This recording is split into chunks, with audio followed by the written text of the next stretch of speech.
The little match girl. Most terribly cold it was. It snowed, and was nearly quite dark. And evening, the last evening of the year. In this cold and darkness there went along the street a poor little girl, bareheaded and with naked feet.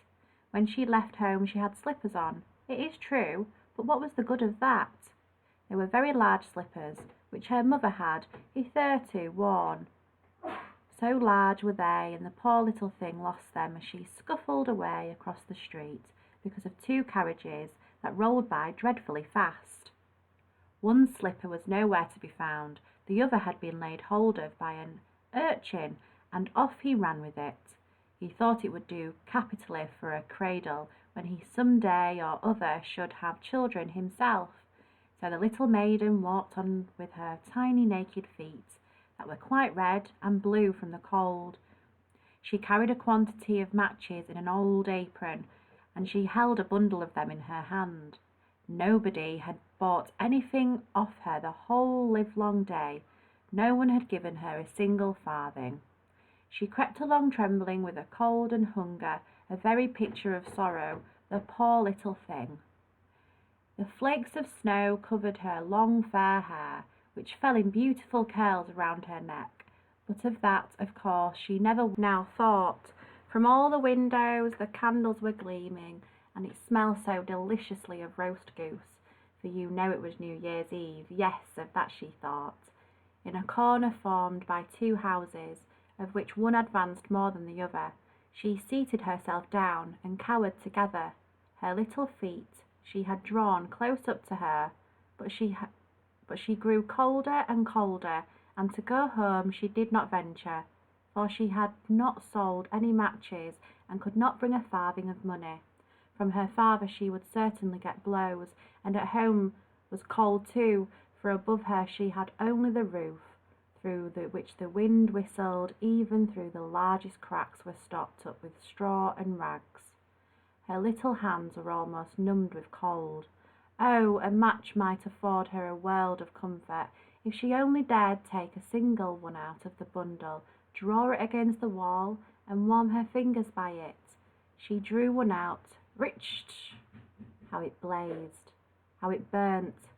It was a warm, bright flame like a candle, as she held her hands over it. It was a wonderful light. It seemed really to the little maiden as though she was sitting before a large iron stove, with burnished brass feet and a brass ornament at top. The fire burned with such blessed influence, it warmed so delightfully. The little girl had already stretched out her feet to warm them too, but the small flame went out. The stove vanished. She had only the remains of the burnt-out match in her hand. She rubbed another against the wall. It burned brightly, and when the light fell on the wall, there the wall became transparent like a veil, so that she could see into the room. On the table was spread a snow-white tablecloth. Upon it was a splendid porcelain service, and the roast goose was steamingly famous with its stuffing of apple and dried plums. And what was still more capital to behold was the goose hopped down from the dish, reeled about on the floor with a knife and fork in its breast, till it came up to the poor little girl, when the match went out and nothing but the thick, cold, damp wall was left behind. She lighted another match. Now there she was sitting under the most magnificent Christmas tree. It was still larger and more decorated than the one which she had through the glass door in the rich merchant's house. Thousands of lights were burning on the green branches, and gaily coloured pictures, such as she had seen in the shop windows, looked upon her. The little maiden stretched out her hands towards them when the match went out. The lights of the Christmas tree rose higher and higher. She saw them now as stars in heaven. One fell down and formed a long trail of fire. "Someone is just dead," said the little girl. For her old grandmother, the only person who had loved her, and who was now no more, had told her that when a star falls, a soul ascends to God. She drew another match against the wall. It was again light, and in the lustre there stood the old grandmother, so bright and radiant, so mild, and with such an expression of love. "Grandmother," cried the little one, "oh, take me with you. You go away when the match burns out. You vanish like the warm snow, like the warm stove, like the delicious roast goose, and like the magnificent Christmas tree."